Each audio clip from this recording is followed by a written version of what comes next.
Deloitte pētījumā tika secināts, ka Latvijas līdzinājā naftas rezervju sistēma bija viena no dārgākajām reģionā. 2018. gadā Latvija par vienas tonas rezervju uzturēšanu izmaksā apmēram 57 eiro, tikmēr Igaunijā tie bija 18 eiro.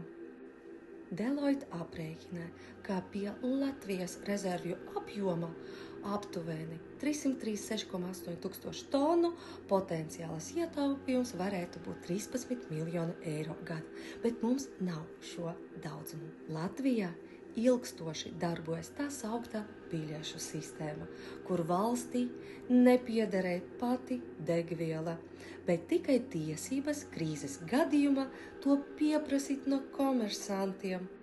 No 2011. gada līdz 2023. gadam valsts nodevas par rezervju uzturēšanu tika iekasēti vairāk nekā 275 miljoni, bet līgumus noslēdza uz 330 miljoniem. 2-3 gadus atpakaļ izskanēja ziņa par fiktīvām atskaitēm priekš Eiropā par to, ka mums viss ir kārtībā, mums ir tie naftas rezerves, kas eksistē tikai uz papīra. Suverēna vara uzrakstīja iesniegumu, lūdzu paskaidrot, kā vienmēr skaistas atbildes, statistika, viss viņam tur top.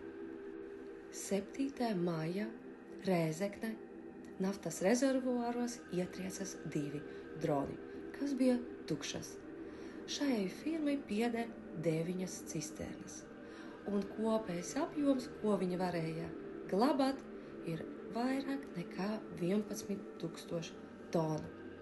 Un man rodas jautājumi, kurus es izklāstīju atkal iesnieguma ekonomikas ministrijai.